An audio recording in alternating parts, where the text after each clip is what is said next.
unique about Jalen Hurts, and what's the key to defending him? I think number one, just as a person, I don't know him personally, so don't take this wrong. I think he just shows a lot of poise, very confident. You can see that over the years and what he's been able to accomplish. Has a great command of that offense, and as we've seen the last couple of weeks, he has the ability to never be out of it. He can bring those guys back. I think they do a great job in really putting him in position to be successful. You know, no slight to this offense because it's phenomenal, but you know it's a RPO college type deal. So you know, there's certain reads that they tell him to look for. That's why we got to do a great job on the back end and not tipping those reads off. Assess Jair Brown's first start. I thought Jair did a great job. You know, it was nothing glaring that I felt like he was out of place. Again, I felt confident with Gibson back there, along with Fred and the guys that we surrounded him with, that he was going to do well. He's doing a great job with his communication. Saw that yesterday in practice, just being assertive in certain things on the back end. I feel very confident when I can hear and see that. Kyle mentioned that he thought Eric Armstead and Javon Hargrave have really started to work together much better. What have you seen from them since the bye? Oh well, I see that they got their legs back. You know, they're fresh. They have completely, in my opinion, controlled the line of scrimmage the last couple of weeks. You know, it's going to be a challenge this week, but that's one thing that we talked about. You know, we got to do a great job inside with our tackles. I know you guys probably have talked to Hargrave if you haven't already. I know he's excited about this game, but in the same token, it's just another game, you know. So we got to go and do the things we got to do up front to be successful to help us win this game. You had various travel with TK obviously last week. Hadn't done that to my knowledge this season. How hard a decision is that to make? How complicated is it? And we did hear that John Lynch and Kyle kind of had some input on that. How did it all work? Well, to be quite honest with you, we talked about this back in the spring because we knew at some point in time that he was going to have to match up, and we started going left and right. Mooney came to my office probably about a month ago talking about can he eventually get to that point, and we looked at it against Evans, against Tampa. We had the mindset of doing it.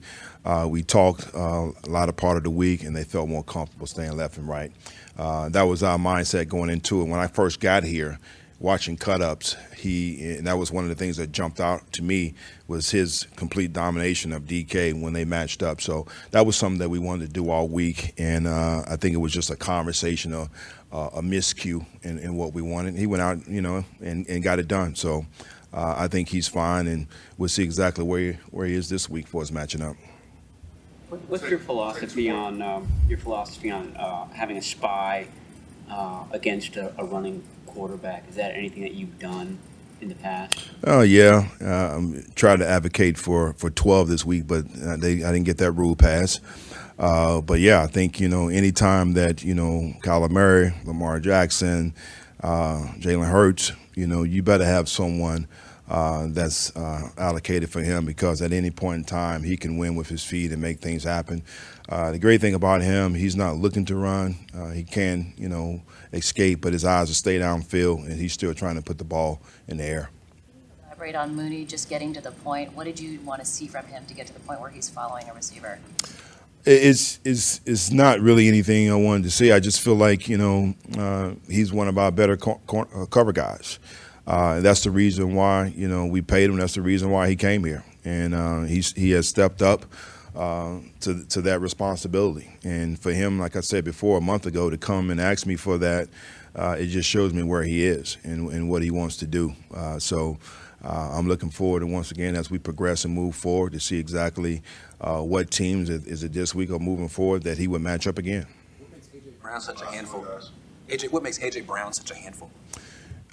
Size, strength, his ability after the catch. He's just so strong. You put him in the class of the guys the last 2 weeks, DK and Evans, and very deceptive speed. As he gets down the field, he's a go ball kind of guy, can create separation, and then at the point of attack, he's strong going up and trying to, push you off to go get the ball. So, again, great challenge for us this week. It's been a while. It seems like it's been forever since we played on Thanksgiving. And in regards to that, it was a great performance, but I must say that's not going to do anything to help us this week. We got a great opponent and NFC champs. A good football team, well coached, a lot of talent across the board. Probably the best offensive line that we've faced all year, and it starts up front with Kelsey. I consider him to be first ballot Hall of Famer, outstanding player, and he really makes that show go up front. Tremendous run game, does a great job in protection as well. Swift, their run game, as I just mentioned, is phenomenal, along with Hurts. It's hard to stop. And then once you start talking about their outside threats with Brown and Smith, tremendous threats down the field. They're great after the catch for us, making guys miss. So there's no question we're going to have our hands full this week. And with that, I'll take your questions. You mentioned Jason Kelsey. What is it that makes him just so different and special at that position? I just his knowledge of the game. I don't know him personally. But I know that he spends a lot of time watching a lot of tape, really studying his opponent, listening to the TV copy, trying to get any pointers he can get for us, calls, adjustments, and whatnot. And he's just, phenomenal in really putting him in the best position to be successful up front. Is he the key to the brotherly shove play that they do? I don't know if he's the key. I know right now he's definitely a major component of it. Definitely hard to defend, based off what they do. And I was talking to the coaches. The only way to defend it is not allow those guys to get in that position. Is there a way, if you drew it up on paper, a tactic for stopping it? Would it be quickness from your interior linemen? I think that's a complete study with physics and, dynamics and everything, to be quite honest, because it's about leverage, power